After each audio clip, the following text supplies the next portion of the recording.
I'm immensely honoured to join you today for this hearing as Commissioner Designate for Fisheries and Oceans. I'm well aware of the great importance of this portfolio entrusted to me by President von der Leyen and the challenges it entails. My scientific background, past government positions, and the very fact of being myself a European islander have prepared me and motivated me for this role. I'm a biologist by training and a professor of biodiversity conservation. I am a strong believer in the power of research as a tool for innovation and the importance of science as the basis for policy making, which is extremely important for this particular portfolio.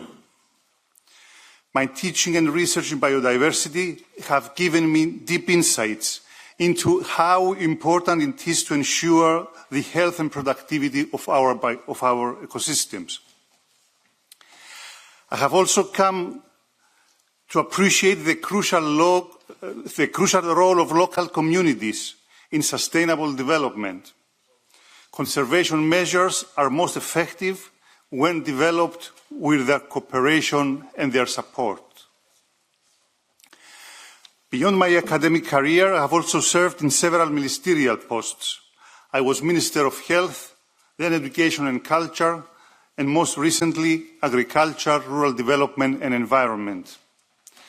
In that most recent role, I was for 5 years responsible for implementing policies related to fisheries and marine research, and participated actively in most agri-fish ministerial councils.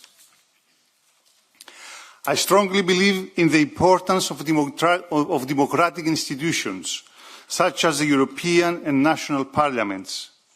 If confirmed, I'm committed to work closely with you, maintaining an open channel of communication and cooperation. I also strongly believe that promoting the values of the European Union is fundamental to our work.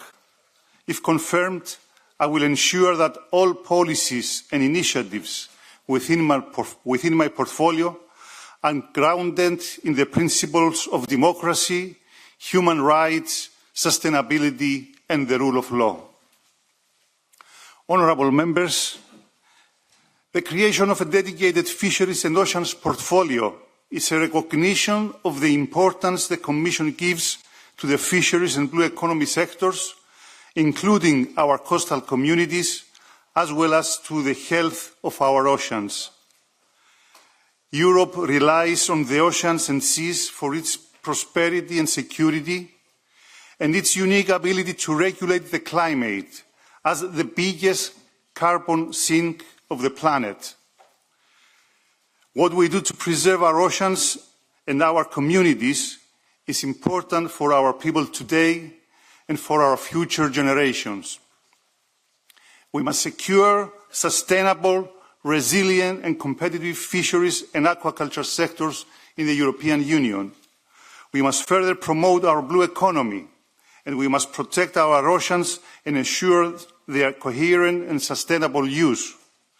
These will be my guiding principles as European Commissioner for Fisheries and Oceans if I earn your trust today. Fisheries and aquaculture have a long tradition deeply rooted in the European cultural heritage. The people behind these sectors provide us daily with a source of healthy protein and play an indisputable role in the European Union's food security. But this noble profession is facing a number of challenges: environmental degradation, competition for maritime space, overfishing or even illegal fishing, lack of international level playing field, and the need for modernization. At the same time, the challenges faced by our small-scale fishers are very different from the challenges faced by large-scale and distant water fleets. And challenges also differ from one sea basin to another, from the Baltic and the Mediterranean and the Black Sea to the North Atlantic Ocean and our outermost regions. I intend to tackle these challenges comprehensively, but also in a targeted manner. Ensuring the sustainability of the fisheries sector goes hand in hand with ensuring the sustainability of the ecosystems it depends on. This is why I will support Member States in implementing EU legislation to ensure healthy and productive marine ecosystems. In parallel, I will lead the comprehensive evaluation of the common fisheries policy to ensure that it is fit in today's evolving context and can address emerging challenges. The evaluation will include a broad stakeholder consultation through all our forums of engagement. If confirmed as Commissioner, I will come to this committee to present and discuss with you the results which are expected by the end of next year. And let me make a promise today. If the evaluation points to weaknesses, I will not hesitate to recommend the necessary legislative action to refine and enhance the common fisheries policy, preceded by an impact assessment or any other appropriate measures. The evaluation of the CFP will also feed into our vision for the fisheries and aquaculture sector with a 2040 perspective. It will pay equal attention to environmental, social and economic dimensions, including the necessary modernisation and the decarbonisation of our fleets.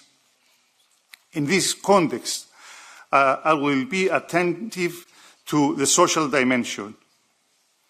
Improving our competitiveness also means taking action about the way we trade with third countries and the way we market our own sustainable production in the EU.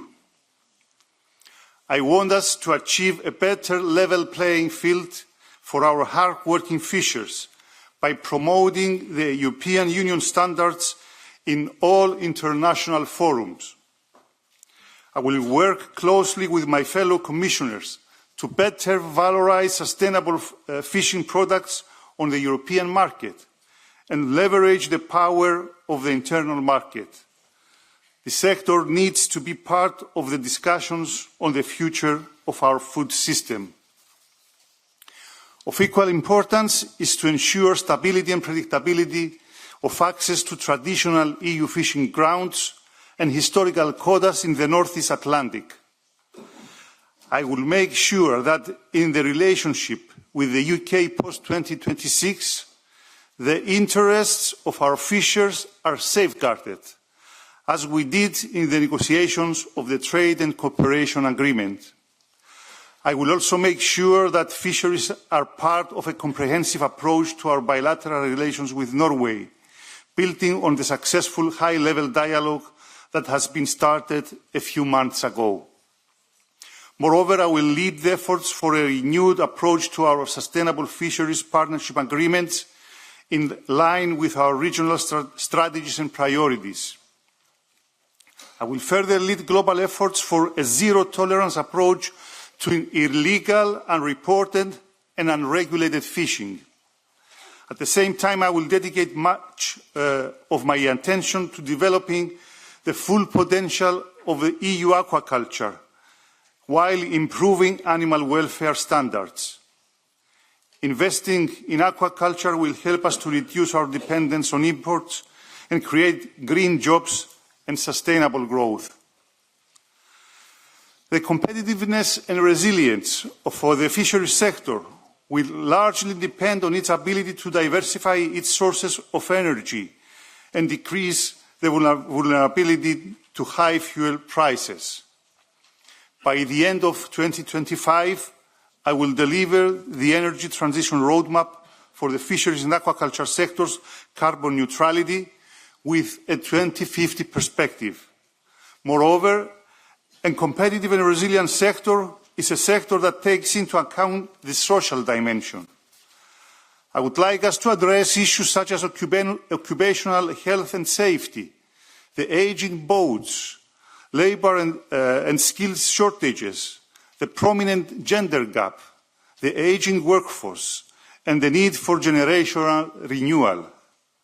These issues will be the core of the Fisheries and Oceans dialogues that I will hold.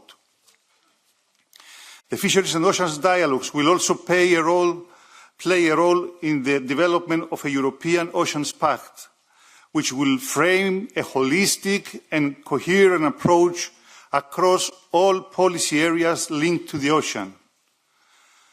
The Pact will pursue 3 strategic objectives, all of equal importance: pursuing healthy and productive oceans and protect biodiversity, boosting an EU blue economy, and expanding European Union's marine knowledge framework.